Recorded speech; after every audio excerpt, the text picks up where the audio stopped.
দোয়া করলে আল্লাহর কাছে বলছেন, আল্লাহ কিয়ামতের কঠিন দিন, যেদিন বন্ধু বন্ধুরে চিনবে না, ভাই ভাইরে চিনবে না, পীর সাহেব মুরিদরে চিনবে না, মুরিদ পীর সাহেবরে চিনবে না, দলের নেতা কর্মীরে চিনবে না, কর্মী দলের নেতারে চিনবে না, ওই কঠিন বিপদের দিনে আমি আমার খাদিজারে যেন ভুলে না যাই। একটা মহিলাকে রব্বুল আলামিন আরশের উপর থেকে সালাম জানিয়েছেন, মহিলাটার নাম হলো খাদিজা। ইসলামের সর্বপ্রথম কালিমা পড়ে যে নারীটা মুসলমান হয়েছেন তিনি হচ্ছেন খাদিজাতুল কুবরা তাহেরা। এই খাদিজাতুল কুবরা তাহেরা ইন্তেকাল করলেন, বিশ্বনবীর হৃদয়টা ভেঙে খান খান হয়ে যায়, হৃদয়টা ভেঙে যায়।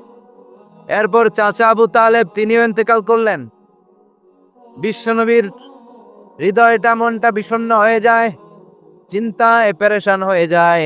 ডানে বায়ে তাকিয়ে দেখে বিশ্বনবীর সাহায্য করার কেউ নাই, সব দিকে খালি শত্রু, সব দিকে বিশ্বনবীর দুশ্মন। কলিজার টুকরা স্ত্রী বাসায় নাই, শেল্টার দেওয়ার মতো চাচাও নাই। বিশ্বনবীর মনে হয় গোটা দুনিয়ায় যেন তার কেউ নাই। বিশ্বনবী আবার হতাশ হয়ে পড়লেন। কিন্তু বিশ্বনবী যদি হতাশ হয়, ওনার মন ভালো করার একজন আছে। তিনি কে? আল্লাহ বললেন, জিব্রাইল যাও, আমার নবীর মন খারাপ, স্ত্রীর বিয়োগে বিশ্বনবী বিষণ্ণ, চাচা চলে গেল, বিশ্বনবীর হৃদয়টা ভেঙে খান খান হয়ে যায়। বিশ্বনবীরে বলো দুনিয়ায় থাকার দরকার নাই, ডেকে আমার আরশে নিয়ে আসো, আমার সাথে কথা বললে বিশ্বনবীর মন ভালো হয়ে যাবে। আমার সাথে কথা বললে নবীর মন ভালো হয়ে যাবে। সুবহানাল্লাহ পড়েন। কি নবী? ওনারে ভালো করা, মন ভালো করে দেয় আল্লাহর কাজ। সুবহানাল্লাযী আসরা বিআবদিহি লাইলাম মিনাল মাসজিদিল হারামি ইলাল মাসজিদিল আকসা।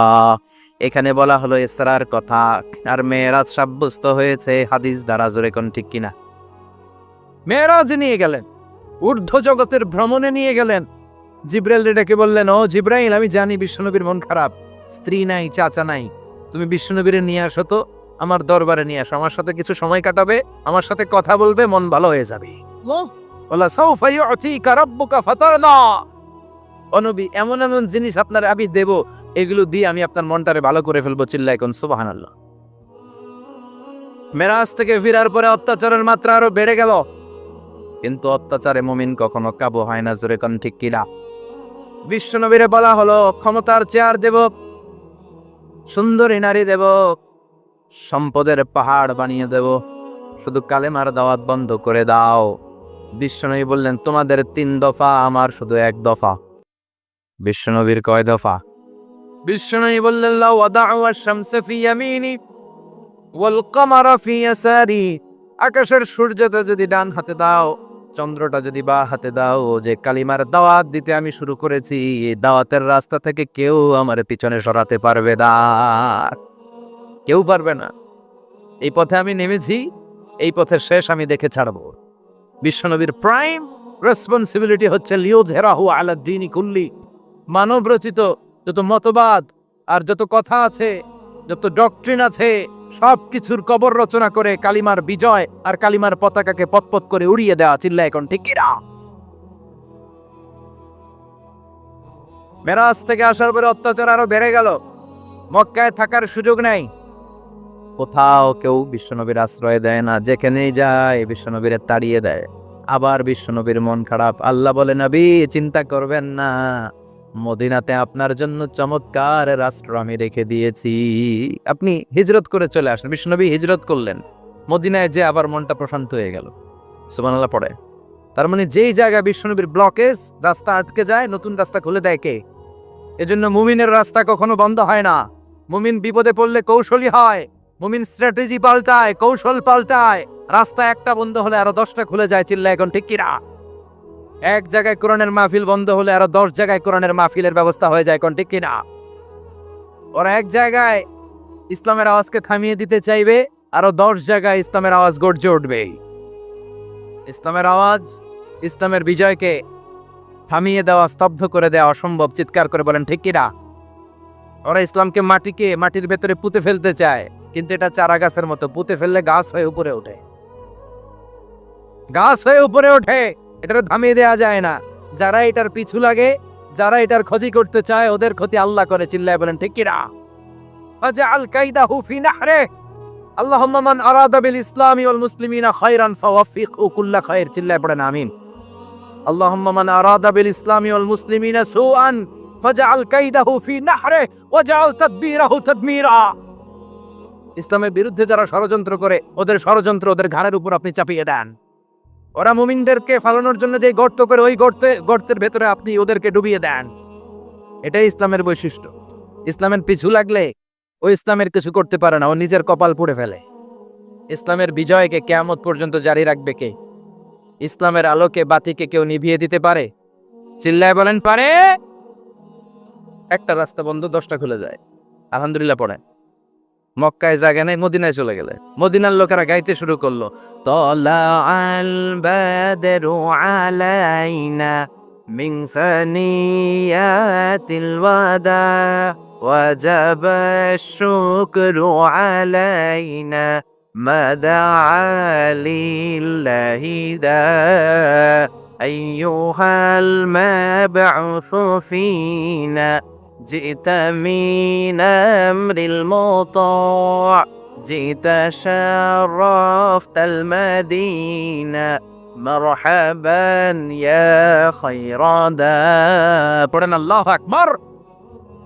মদিনার লোকেরা কোন পথ দিয়ে বিশ্বনবী আসতে পারে? প্রতিদিন মদিনার নারীরা, পুরুষরা, ছোট্ট বাচ্চারা, আবাল বৃদ্ধ বনিতা দফ নিয়ে ওই রাস্তার চিপায়, ওই রাস্তার চারপাশে দাঁড়িয়ে থাকতো যে এই রাস্তা দিয়ে বিশ্বনবী আবু বকরকে নিয়ে ছুটে আসবে। তার মানে মক্কার এক রাস্তা বন্ধ করে দিয়ে বিশ্বনবীর জন্য হাজার রাস্তা খুলে দেওয়ার ব্যবস্থা করেছে কে? ওয়ালা সাউফা ইয়াতিকা রাব্বুকা ফাতারদা। ও নবী, অচিরে এমন এমন সুযোগ আপনার আমি করে দেব, এগুলো পেয়ে আপনি খুশি হয়ে যাবেন। সুবহানাল্লাহ পড়ে মদিনায় আসলেন। আসার পরেই আল্লাহ তাআলা কিবলা পরিবর্তন করে দিলেন। এতদিন বিশ্বনবী কাবার দিকে নামাজ পড়তেন, এখন বাইতুল মুকাদ্দাসের দিকে নামাজ পড়ার জন্য অর্ডার করলেন। বিশ্বনবী কি আর করবেন? অর্ডারটা কার? আল্লাহ। নামাজ শুরু করলেন। ইহুদিরাও যেদিকে নামাজ পড়ে, বিশ্বনবী ওইদিকেই নামাজ পড়ে। বাইতুল মুকাদ্দাস 1 মাস 2 মাস 3 মাস যেতে যেতে 16 মাস কিংবা 17 মাস, কিন্তু বিশ্বনবীর এটা ভালো লাগে না। বিশ্বনবীর মনে চায় আমার বংশের গোড়া, আমার আদি পিতা ইসমাইল আর ইব্রাহিম আলাইহিস সালাম যেই কাবার দিকে হয়ে সালাত করত, ওই কাবার দিকে হয়ে যদি আমিও পড়তে পারতাম। এই দৃশ্যটা আরশের উপর থেকে দেখে কে? আল্লাহ আয়াত নাযিল করে দিলেন, قد نرى تقلب وجهك في السماء فلنولينك قبلة ترضاها فول وجهك شطر المسجد الحرام। আল্লাহ বলেন, নবী আমি দেখি প্রতিদিন নামাজের পরে আপনি মাথাটারে আকাশের দিকে, উপরের দিকে করেন, আর মনে মনে ভাবেন এই বুঝি আল্লাহ জিব্রাইলের মারফত আমারে জানিয়ে দিবে কাবার দিকে হয়ে যেন নামাজ পড়ি। আপনি যে উপরের দিকে তাকায় কিছু বলেন না, কিন্তু কি যে ভাবেন ওটা তো আমি জানি, ওটা তো আমি বুঝি। ফালা নুয়াল্লিয়ান্নাকা কিবলাতান তারদাহা, অচিরেই আপনার মন যেদিকে চায় ওদিকে আমি কিবলা করে দিব। ফাওয়াল্লি ওয়াজহাকা শাতরাল মসজিদিল হারাম। ঠিক আছে নবী, আর যখন আপনার দেরি হয় না, এখনই আপনি চেহারাটা বাইতুল মুকাদ্দাস থেকে মসজিদুল হারামের দিকে ঘুরিয়ে কিবলামুখী হয়ে নামাজ পড়া শুরু করে দেয়। বিশ্বনবীর মনে চায় না বাইতুল মুকাদ্দাসে পড়তে, মনে চায় কাবার দিকে পড়তে। মুহূর্তের মধ্যেই মুকাদ্দাস থেকে কাবার দিকে কিবলা পরিবর্তন করে দিল কে? বিশ্বনবীরে খুশি করে দেয়া কার কাজ? ওয়ালা সাউফা ইয়াতিকা রাব্বুকা। অচিরেই এমন এমন জিনিস নবী আপনার আমি দিব, আপনি খুশি হয়ে যাবে, আপনার হতাশা থাকবে না। কিন্তু নবীর হতাশাও কাটে না। মদিনায় বসে আবার হতাশ, আবার কাঁদে, আর বলে আল্লাহ আমার আগের উম্মতদেরকে কাউকে হায়াত দিয়েছো 2000 বছর, কাউরে দিয়েছো 3000 বছর, যারা কম পাইছে তারাও পাইছে 1000 বছর, ঠিক কিনা? যারা হায়াত পেয়েছে বেশি তারা ইবাদত করার সুযোগ পেয়েছেও বেশি। ওয়া আমারু উম্মতি মা বাইনা 60 ইলা 70, কিন্তু আমার উম্মতের গড় বয়স হলো 60 থেকে 70। 60 থেকে 70 এর মধ্যে শেষ। যারা বয়সী পেল 60-70 কি আর ইবাদত করবে? আগের উম্মতের এত বছর বেশি দিলা কেন, আমার উম্মতের কম দিলা কেন? বিশ্বনবীর টেনশন আছে না নাই? আবার হতাশ, আহা আমার উম্মতের কি হবে? উম্মতি উম্মতি আজীবন কেঁদেছেন। আল্লাহু আকবার। বিশ্বনবী বললেন আমার উম্মতি মা বাইনা 60 ইলা 70, আমার উম্মতের গড় বয়স 60 থেকে 70 এর মধ্যে সব শেষ। আপনাদের এই এলাকার কি অবস্থা? হ্যাঁ চাচা, আপনার বয়স কত? এরকমই কত হইব? 70। আল্লাহ আরো 70 বছর দিও। 100 বছর আছেন কে কে দেখি? 100। তুমি 100? বেটা তোর 20 বছরই তো হয় নাই। 100। ও বলে দাঁড়াইছে। আচ্ছা আর আর আচ্ছা 90 আছে নাকি এদিকে? 90 নাই না? 80 আছে? 80 তো আসি তো নাও 80 নেই? এই যে আছে বোধহয়। কত হবে আপনার? আসলে তো না কাছাকাছি কাছাকাছি হবে? আলহামদুলিল্লাহ, আল্লাহ আরো হায়াত দারাজ করো। তো দেখছেন মুরব্বীদেরকে আমরা হারাতে বসেছি, পাই না। 80 70 পাওয়া যায় না। মা বাইনা 60 ইলা 70, 60 থেকে 70-এর মধ্যে বেশিরভাগই শেষ। জোরে কোন ঠিক কিনা? বিশ্বনবী আবার কাঁদলেন, আল্লাহ আগের উম্মতেরা হায়াত পেত বেশি, আমার উম্মতের হায়াত কম, তারা ইবাদত করতো বেশি, আমার উম্মতের কি হবে? আল্লাহ বললেন চিন্তা নাই, ইন্না আনজালনাহু ফি লাইলাতিল কদর ওমা আদরাকা মা লাইলাতুল কদরি লাইলাতুল কদরি খায়রুম মিন আলফি শাহর। সুবহানাল্লাহ পড়ে। ও নবী, ওদেরকে হায়াত বেশি দিছি, কদর দেই নাই। আপনার উম্মতদেরকে হায়াত কম দিছি, কিন্তু লাইলাতুল কদর দিয়েছি। লাইলাতুল কদরি খায়রুম মিন আলফি শাহর, 1000 মাসের চেয়ে সেরা। আপনার উম্মতরা বয়স কম পেয়েছে ঠিক, কিন্তু কদরের রাতে এক রাত ইবাদত করলে 1000 রাতের ইবাদতের যে সওয়াব তার চেয়ে বেশি সওয়াব হয়ে যাবে। পাতারদা, আবার নবী খুশি হয়ে গেলেন। সুবহানাল্লাহ কইবেন না? যেখানে নবীর মন খারাপ, নবীর মন ভালো করে দেয় কে? এরপর একটার পর একটা বিজয় বিশ্বনবীকে দিল কে? বদরের বিজয় দান করলো কে? আমাদেরকে বিজয় দেয় কে? বদরের বিজয়, উহুদের বিজয়, মক্কা বিজয়। সুবহানাল্লাহ পড়েন। মক্কা বিজয় হওয়ার পরে বিশ্বনবী গণধর্ষণ করছে নাকি? গণহত্যা, জেনোসাইড, হ্যাঁ, বাড়ি ঘর মক্কার সবার জ্বালাই দিছিল আগুন দিয়ে। কি করছিলেন? ক্ষমা। বড় বড় যারা অপরাধী, এরকম কয়েকজন অপরাধীকে তিনি হত্যা করার নির্দেশ দিয়েছেন। যারা বড় অপরাধী, এদের ক্ষমা নাই, আল্লাহর কাছ থেকেও ক্ষমা নাই। চিল্লায় এখন ঠিক কিরা? বাকি সবাইকে বললেন লা তাসরিবা আলাইকুমুল ইয়াউম ইযহাবু আনতুমুত তুলাকা, কোনো আক্রোশ নাই, যাও মিয়া, সব মাফ করে দিলাম। বিশ্বনবীর এই মাফের ঘটনায় ঐতিহাসিকরা অবাক হয়েছেন, যে এটা কেমন নবী, কেমন লোক, যাকে অত্যাচার করলো, মারলো, ভিটেমাটি ঝাড়া করলো, উনি যখন ওই এলাকায় বিজয়ীর বেশে আসলেন, প্রতিশোধ না নিয়ে ক্ষমা করে দিলেন। In the long history of the world, there is no instance of magnanimity and forgiveness which was shown by the last messenger Muhammad, when all of his enemies laid under his feet and he forgave them one and all. পৃথিবীর ইতিহাসে ক্ষমার এরকম নিদর্শন কেউ দেখাতে পারে নাই, যেটা দেখিয়েছিল শেষ নবী মুহাম্মদ সাল্লাল্লাহু। তার সব শত্রুরা পায়ের নিচে চাইলে পিষে মারতে পারতেন, সবাই তিনি না মেরে ক্ষমা করে দিলেন। ওরা আমাদেরকে মানবতার কথা শিখায়, ওরা আমাদেরকে গণতন্ত্র শিখায়, ওরা আমাদেরকে শান্তির কথা শিখায়।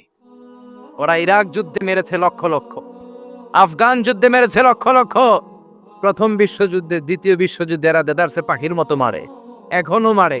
এজন্য তোদের মুখে শান্তি আর মানবাধিকারের কথা মানায় না। শান্তি আর মানবাধিকারের কথা মানায় বিশ্বনবীর মুখে, যিনি শান্তি কাকে বলে, মানবাধিকার কাকে বলে, গোটা বিশ্বের মানুষের চোখে আঙ্গুল দিয়ে শিখিয়ে গিয়েছেন। একটার পর একটা বিজয় দান করে বিশ্বনবীরে খুশি করলো কে? এরপর আল্লাহ বললেন, নবী এখানেই শেষ না, আতি মুহাম্মাদানিল ওয়াসিলাতা ওয়াল ফাদিলা, আপনারে ওয়াসিলা দিলাম, ফাজিলাত দিলাম, ওয়াবাআসহু মাকামান মাহমুদা, এমন একটা জায়গা দিলাম যেই জায়গার উপর জায়গা নাই।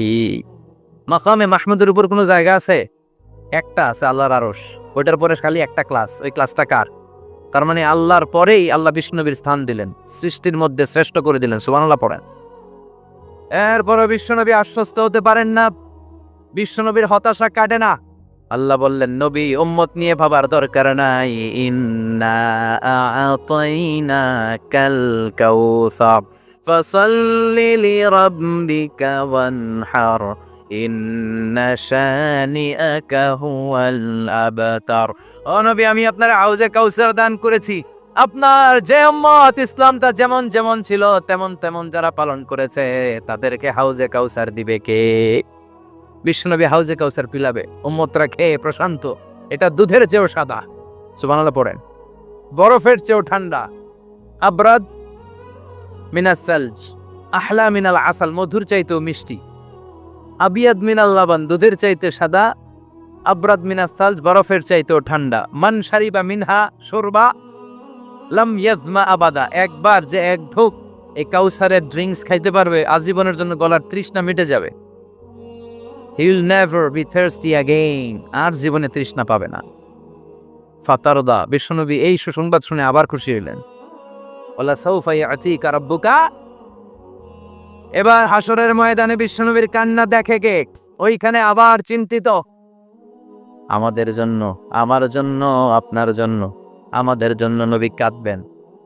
বিশ্বনবী সিজদায় পড়ে কাঁদবেন।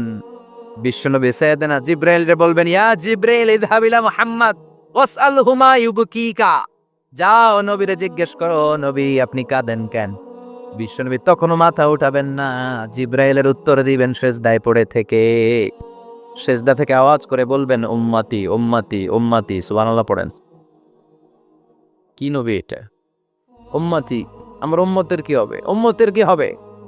আবার আল্লাহ জিবরাইলকে পাঠিয়ে বললেন, ও জিবরাইল যাও আমার নবীরে বলো, ইন্না সানুরদিকা ফি উম্মাতিকা ফালা নাসুকাল ইয়াউম, ও নবী আপনার উম্মতের ব্যাপারে আজকে আমি আপনার অপমানিত করব না। আজকে গোটা দুনিয়ার জিন্দেগিতে যেমনি একটার পর একটা পরিস্থিতিতে আমি আপনার রব আপনারে খুশি করেছি, আজকে কঠিন কিয়ামতের দিনে আপনার উম্মতের ব্যাপারেও আপনারে খুশি করে দেব গো নবী, আজকেও খুশি করে দিবনি। এরপর আসাক, মাথা তোলেন, আপনি সিজদায় পড়ে কাঁদবেন আর সহ্য হয় না, তুলেন।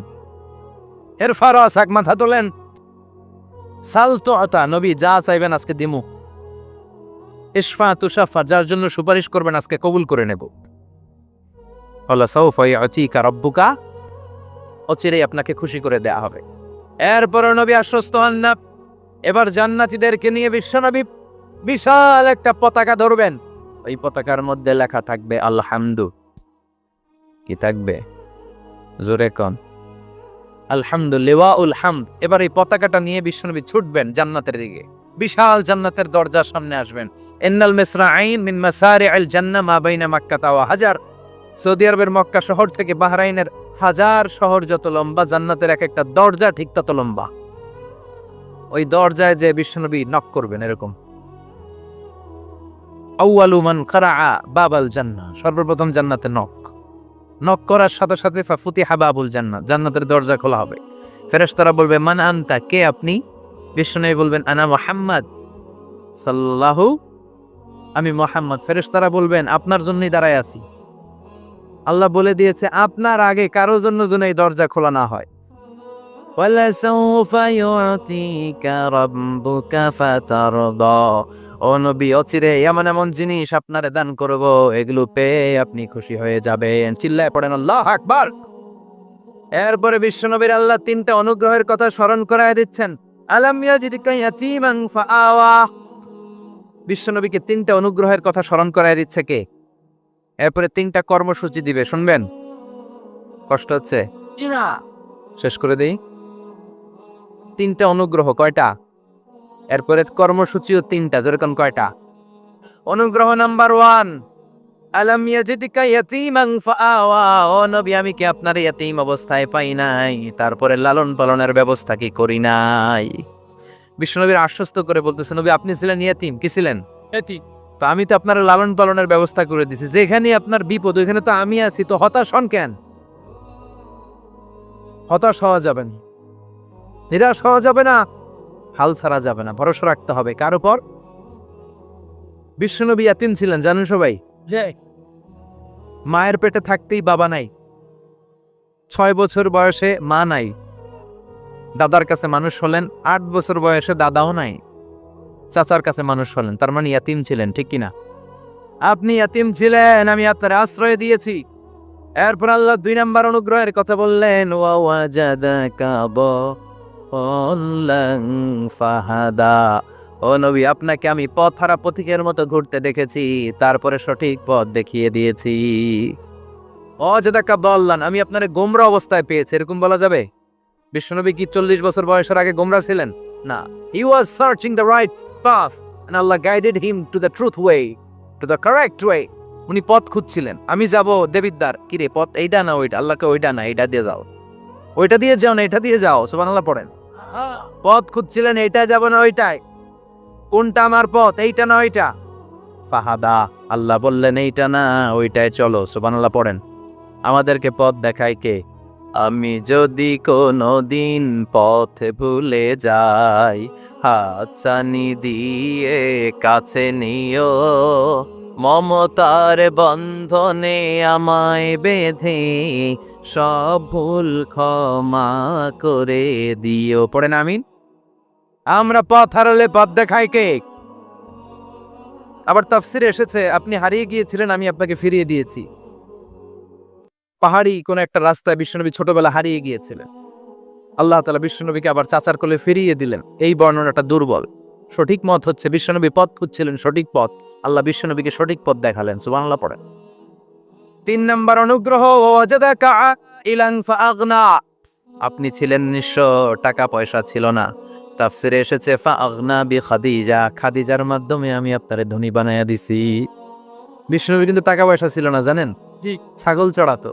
মা মিন নাবিয়্যিন ইল্লা রাআল গানাম, ছাগল চড়াতেন। এরপরে খাদিজাতুল কুবরার স্টাফ হিসেবে, কর্মচারী হিসেবে ক্যারিয়ার শুরু করলেন। এরপর বিজনেস ম্যাগনেট হিসেবে শুরু করলেন। খাদিজাতুল কুবরার সাথে যখন বিয়ে হয়ে গেল, খাদিজাতুল কুবরা তাহেরা ওনার সব সম্পদের মালিক বিশ্বনবীরে বানায় দিলেন। আল্লাহ বলেন তোমার তো কিছু ছিল না নবী, খাদিজার মাধ্যমে বিয়ে পড়িয়ে দিয়ে আমি তোমারে ধনী বানিয়ে দিলাম। 3টা অনুগ্রহের কথা স্মরণ করালো কে? আল্লাহ। 3টা অনুগ্রহের কথা স্মরণ করিয়ে দিয়ে এবার বিশ্বনবীর 3টা ওয়ার্ক প্ল্যান দিবেন। কয়টা ওয়ার্ক প্ল্যান, কয়টা কর্মসূচি 3টা শুনবেন? নাম্বার 1, আল্লাহ বললেন ফাআম্মাল ইয়াতীমা ফালা তাকহার। ও নবী, প্রথম কর্মসূচি খবরদার, এতিমের সাথে কবু খারাপ আচরণ করবেন না। কারণ আপনি নিজেই এতিম ছিলেন। নিজে কি ছিলেন? কথা কন। এতিমে এলাকায় আসেনি? এতিমরা সমাজের সবচেয়ে সুবিধা বঞ্চিত মানুষ, এতিমের সাথে খারাপ আচরণ করবেন না। বিশ্বনবী বলতেন, এদিকে তাকান, আঙ্গুলের দিকে তাকাইছেন, আনা ওয়া কাফিলুল ইয়াতীমি হাকাযা ফিল জান্নাহ, আমি এবং এতিমের রক্ষণাবেক্ষণকারী লালন পালনকারী একসাথে এভাবে জান্নাতে থাকবো। এতিমের পালনকারী আমার প্রতিবেশী হবে, আর লালন পালন করবে তো দূরের কথা, এতিমের মাল খাইয়া শেষ। আছে না নাই? ইন্নাল্লাযীনা ইয়াকুলুনা আমওয়ালাল ইয়াতামা যুলমান ইন্নামা ইয়াকুলুনা ফি বুতুনিহিম নারা ওয়া সায়াসলাউনা সাঈরা। তুই এতিমের মাল খাস, তুই এতিমের সম্পদ খাস না, তুই জাহান্নামের আগুন পেটে ঢুকিয়েছিস। এতিমের সম্পদকে সে রক্ষণাবেক্ষণ করে দিয়ে এতিমের একটা ব্যবস্থা করে দিবে, ওইটা না, এতিমের সম্পদ মাইরা খায়া ফেলায়। তুমি এতিমের সম্পদ খাও না, তুমি জাহান্নামের আগুন পেটে ঢুকিয়েছ। এতিমকে ভালোবাসবেন, এতিমরে ভালোবাসা মানে নবীরে ভালোবাসা। কারণ আমার নবী এতিম ছিল, ঠিক কিনা? এতিমের মাথায় হাত বুলিয়ে দিবেন। আল মাসহু, খেয়াল করেন, আল মাসহু আলা রাসিল ইয়াতীম ইউজিলু কাসওয়াতাল কলব। এতিমের মাথায় হাত বুলিয়ে দিলে হৃদয়ের কাঠিন্যতা দূর করে দেয় কে? এক সাহাবী এসে বললেন, ইয়া রাসূলুল্লাহ, জাআ রাজুলুন ইলা রাসূলিল্লাহ ওয়া ইয়াশতাকি কাসওয়াতাল কলব। এক লোক এসে বলে, নবী, আমার হৃদয়টা বড্ড শক্ত, হৃদয় নরম হয় না, এমন কিছু আমারে শিখিয়ে দেন যাতে হৃদয়টা নরম হয়ে যায়। বিশ্বনবী বললেন, তোমারে 3টা কাজ করতে বলবো। 1, ইরহামিল ইয়াতীম, এতিমের প্রতি রহম দিল হও। 2, আমসাহ আলা রাসি, এতিমের মাথায় হাত বুলিয়ে দাও। 3, আতইম তাআমাকা মাআহু, তোমার খাবার তার সাথে শেয়ার করো। ইয়ালিনু কলবুক, তোমার হৃদয়টা নরম হয়ে যাবে। অনেকে আছে দোয়া করলে চোখ দিয়ে পানি বের হয় না, আসরা নাই? কঠিন হৃদয়, হৃদয় নরম হয় না। এতিমের মাথায় হাত বুলিয়ে দিবেন, আপনার হৃদয়টারে নরম করে দিবে কে? যাদের ঘরে শান্তি নাই, জ্বালা যন্ত্রণা, একটু এতিমখানায় যাবেন, কিছু দান সদকা করবেন। ওরা খেতে পায় না, ওদেরকে খাবার দিয়ে আসবেন, একটা গরু দিয়ে আসবেন, একটা খাসি দিয়ে আসবেন, ওরা খাবে, আপনার জন্য দোয়া করবে। আর মাথায় একটু হাত বুলিয়ে দিয়েন। বিশ্বনবীর আল্লাহ বললেন, নবী, ফাআম্মাল ইয়াতীমা ফালা তাকহার, এতিমকে তুচ্ছ জ্ঞান করবেন না। আপনি নিজেও এতিম ছিলেন। ছোটবেলা বিকেলে খেলতে খেলতে সবার বাবা এসে ছেলেদেরকে নিয়ে যেত, আপনারা নেয়ার মতো কেউ ছিল না। আপনি নিজে এতিম ছিলেন, আপনি ওদের দুঃখ বুঝবেন, এজন্য খবরদার, ফাআম্মাল ইয়াতীমা ফালা তাকহার। বিশ্বনবীর আল্লাহ দমক দিয়ে বলে, ফালা তাকহার, এতিমদের প্রতি কঠোর হবেন না, তুচ্ছ জ্ঞান করবেন না, এতিমের সাথে রূঢ় আচরণ করবেন না। এতিমের সাথে রূঢ় আচরণ করা কবিরা গুনাহ। এদের নামে আল্লাহ কোরআন একটা সূরা দিয়েছেন, আল মাউন। আরাআইতাল্লাযী ইউকাযযিবু বিদ্দীন, পড়েন ফাযালিকাল্লা। এটা মাক্কি সূরা, একটু আওয়াজ করে বলবেন কি সূরা? কিছু এই সূরার আয়াত সংখ্যা 11টি। কয়টি? 11টি। এটা কোরআনের একটা মোটিভেশনাল সূরা। কি সূরা? মোটিভেশনাল। আমরা প্রায় এই শব্দটা শুনি না, মোটিভেশন। মোটিভেশন, এটা কোরআনের মোটিভেশনাল সূরা, অনুপ্রেরণাদায়ক সূরা। আপনার মন যখন খারাপ তখন এই দুইটা সূরা পড়বেন, দোহাও পড়বেন, সূরাতুল ইনশিরাহও পড়বেন। ইযা ইশতাদ্দাত বিকাল বালওয়া ফাফাক্কির ফি আলাম নাশরাহ ফাইন্নাল উসরা বাইনাল ইউসরাইনি ইযা ফাক্কারতাহু ফাফরাহ। এটা কোরআনের মোটিভেশনাল সূরা, অনুপ্রেরণাদায়ক। এই দুইটা সূরা অনুপ্রেরণাদায়ক। ফাইন্না মাআল উসরি ইউসরা, আল্লাহ বলেছেন ফাইন্না মাআল উসরি ইউসরা, কষ্টের পরেই আছে সুখ। কষ্টের পরেই আছে সুখ। আমাদের জীবনে সুখ বেশি, কষ্ট কম। কয়দিন না খাইছিলাম, কয়দিন বিপদে পড়ছি, কয়দিন ডাকাইতে ধরছে, 1 মাসের মধ্যে অসুস্থ থাকি কয়দিন আর সুস্থ থাকি কয়দিন, এটা হিসাব করে না। অসুস্থ যে ছিল খালি এটা খেয়াল রাখে, আছে না নাই? তার মানে ইন্না মাআল উসরি ইউসরা, দুঃখের পরে আছে সুখ।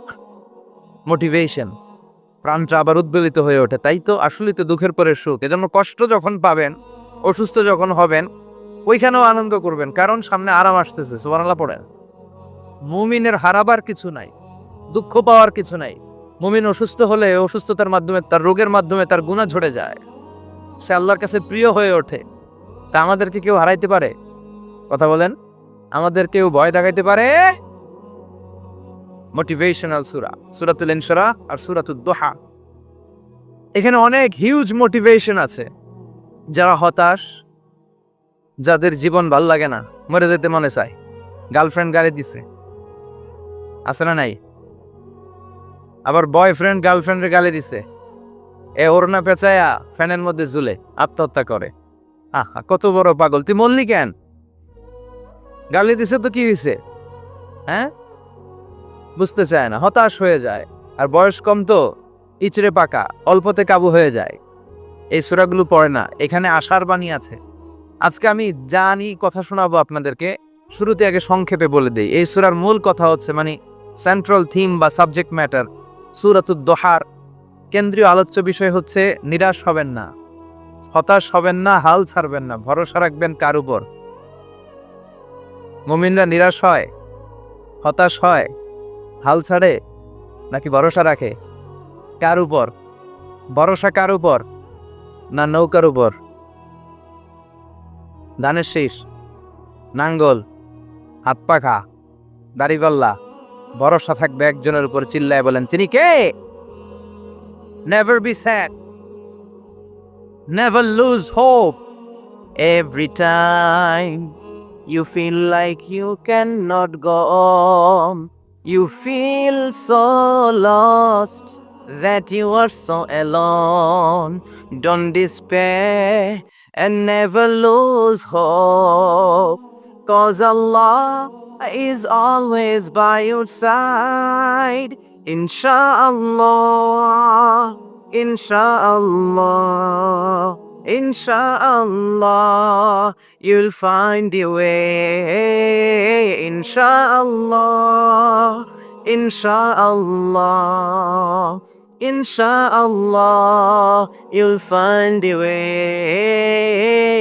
Every time you feel like you cannot go on, you feel so lost that you are so alone.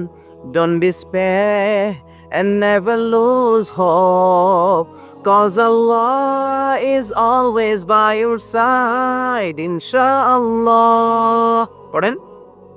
Inshallah, inshallah, you'll find a way. Inshallah, inshallah, inshallah, you'll find a way. ঠিক কি না? কি সুন্দর নসিব! Never lose hope, you'll find you way. তুমি তোমার পথ খুঁজে পাবে। আমাদেরকে পথ দেখায় কে? এজন্য সূরাতুদ দুহার কেন্দ্রীয় আলোচ্য বিষয় হচ্ছে হতাশ হওয়া যাবে না, নিরাশ হওয়া যাবে না, হাল ছাড়া যাবে না, ভরসা রাখতে হবে একজনের উপরে। চিৎকার করে বলেন, তিনি কে? হতাশ যারা, ফ্রাস্ট্রেটেড আপসেট পিপল, তাদের জন্য, হতাশ ব্যক্তিদের জন্য এই সূরাটা একটা আলোকবর্তিকা, একটা আলোর মশাল। এই সূরাটা পড়লেই হতাশ ব্যক্তিরা মনে শান্তি পায়, আশা ফিরে পায়, দিক ফিরে পায়, ঠিক কিনা? এই সূরাটা নাজিল হওয়ার একটা ব্যাকগ্রাউন্ড আছে, শুনবেন। বিষ্ণু ঈসা ইসলামের কাছে যখন ওহী নাজিল হতে শুরু করলো, বিষ্ণু ঈসা ইসলাম ওহীর কথাগুলো পৌঁছে দিতে লাগলেন। যাই নাজিল হতো বিষ্ণুনবী পৌঁছে দিতেন, বিশ্বনবী সাহাবাদের কাছে শেয়ার করে দিতেন। যেটাই নাজিল হতো তিনি পৌঁছে দিতেন, যেটাই, কারণ আল্লাহর আদেশ, ইয়া আইয়ুহার রাসূল বাল্লিগ মা উনজিলা ইলাইক, ও নবী আপনার কাছে আমি ওহী থেকে যা নাজিল করি সব পৌঁছে দেন, একটাও গোপন করা যাবে। আল্লাহর কাছ থেকে বিশ্বনবী যে সমস্ত মেসেজ, ইনফরমেশন, তথ্য, রেভেলেশন ওহী পেয়েছে, একটাও কি বিশ্বনবী গোপন করেছে? সব প্রকাশ করে গিয়েছে, সব শেয়ার করে গিয়েছে। বিশ্বনবী শেয়ার করতে লাগলেন। সকালে যা নাজিল হয় শেয়ার করেন, দুপুরে নাজিল হয় শেয়ার করেন, রাতে নাজিল হয় শেয়ার করেন, শেয়ার করতে লাগলেন। কিন্তু কি অবাক করা কাণ্ড, হঠাৎ করে এই ওহী আসার ধারাবাহিকতা আল্লাহ বন্ধ করে দিলেন। ওহী আর আসে না, আকাশ থেকে নতুন তথ্য আর নামে না। ঘটনা কি? ওহী আসে না কেন? তথ্য আসে না কেন? জিব্রাইল আসে না কেন? কোনো বর্ণনায় এসেছে 15 দিন, কোনো বর্ণনায় 1 মাস, 3 মাস, এমনকি 6 মাস পর্যন্ত বর্ণনা পাওয়া যায় যে বিশ্বনবীর কাছে 6 মাস ওহী আসে নাই। বিশ্বনবী তো অবাক, ঘটনা কি? ওহী নামে না কেন?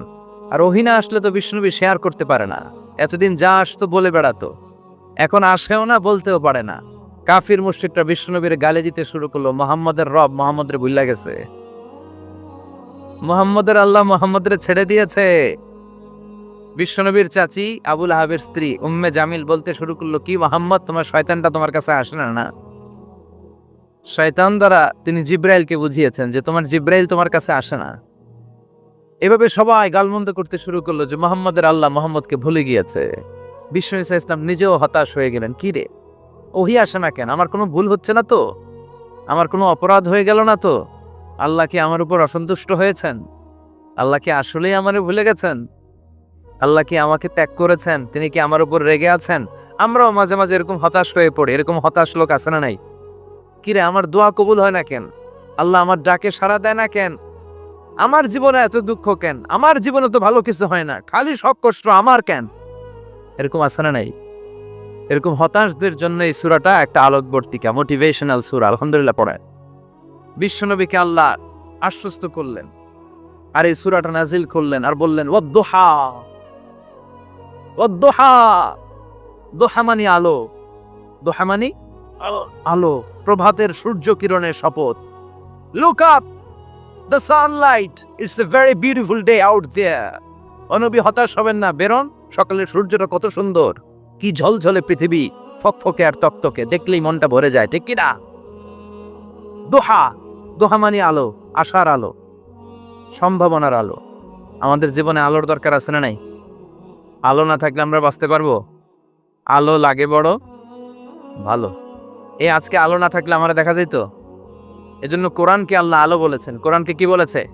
কিতাবুন আনজালনাহু ইলাইকা লিতুখরিজান নাসা মিনাল যুলুমাতি ইলান নূর। Muhammad, I've revealed this holy Quran unto you to lead the mankind out of darkness into the light. অন্ধকার থেকে লাইট, লাইট মানে কি?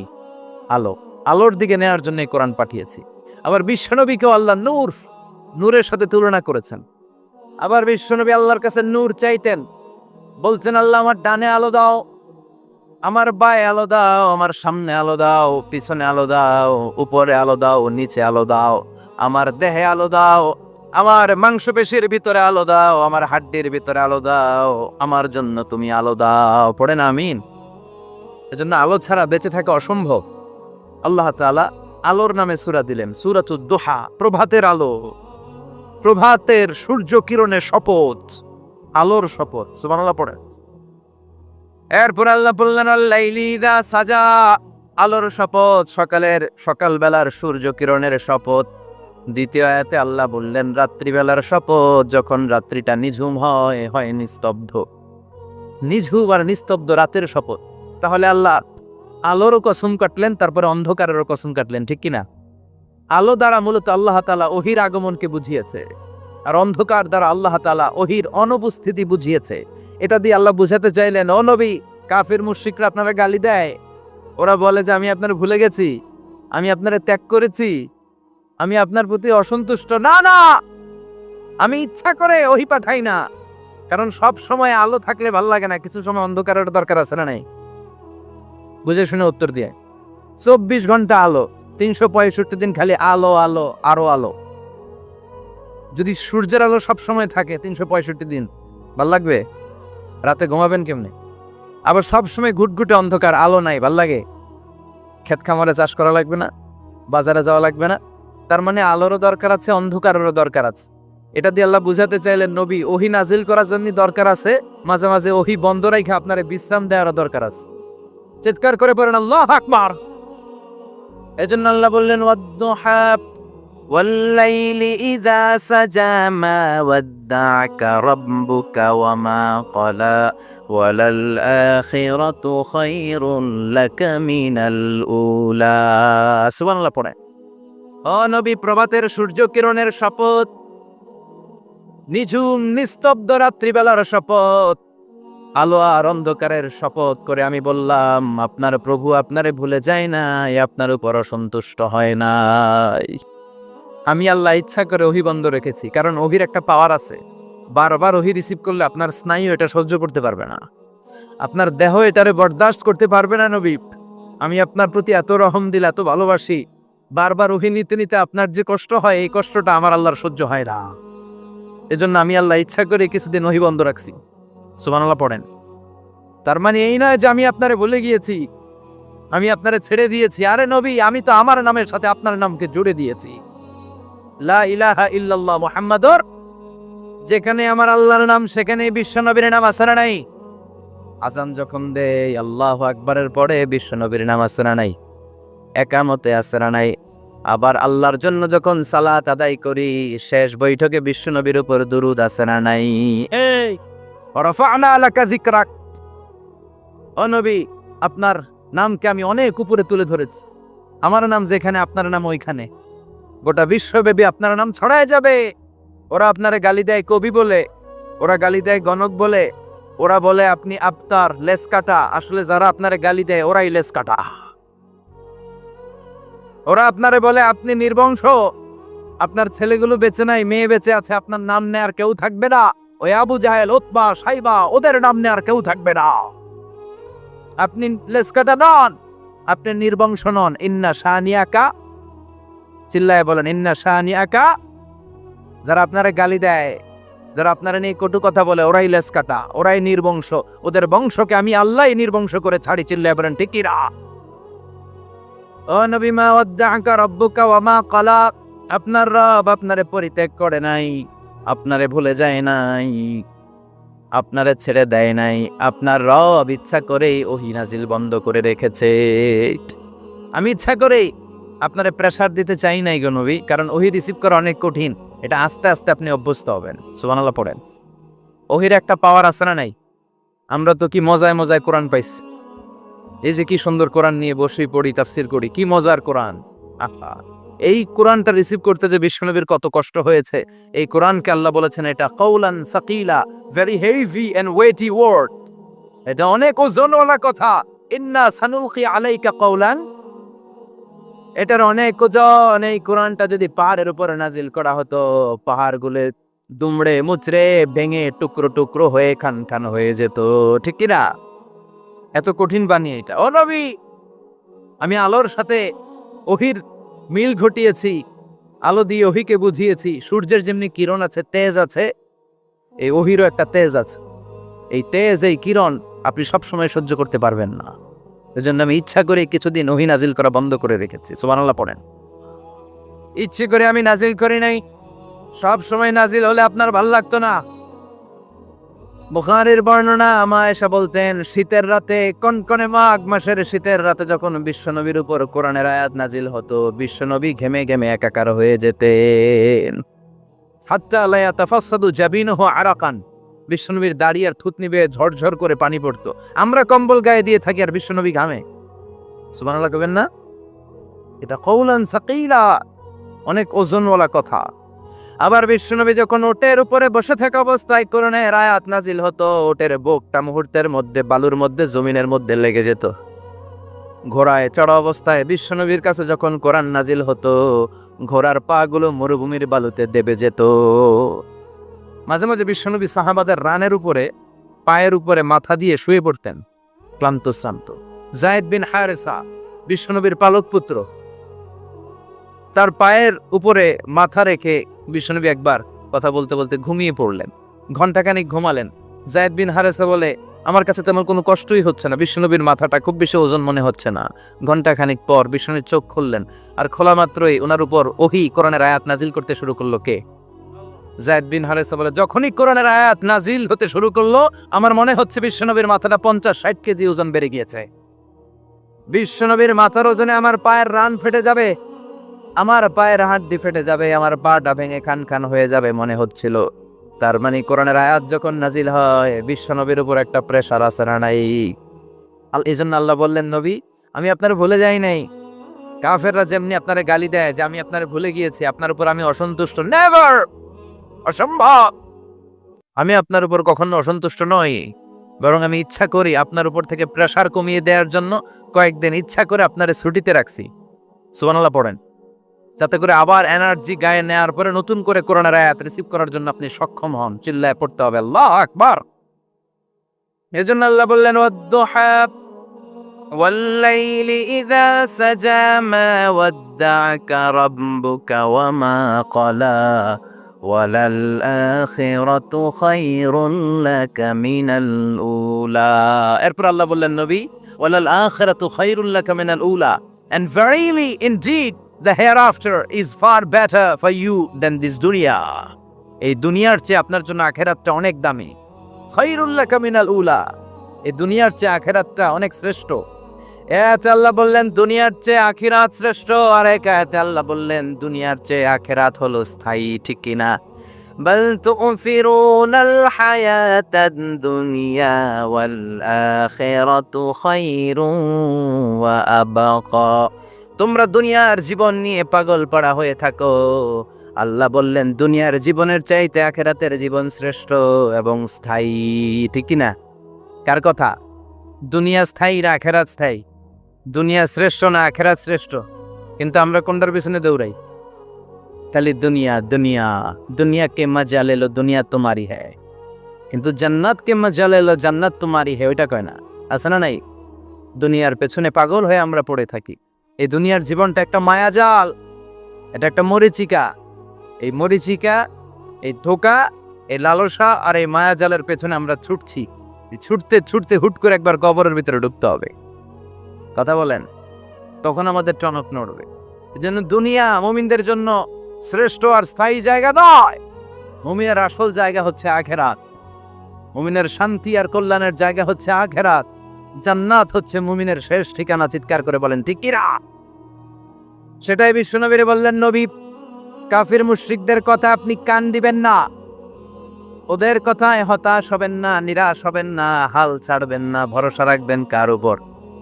কারণ ওয়ালাল আখিরাতু খায়রুল লাকা মিনাল উলা, এই দুনিয়ার জীবন ক্ষণস্থায়ী জীবন, চিরকালীন জীবন হলো আখিরাত। নবীরে কিভাবে আশ্বাস দিতেছে দেখছেন? অ্যাসিউরেন্স করতেছে, কনফার্মেশন।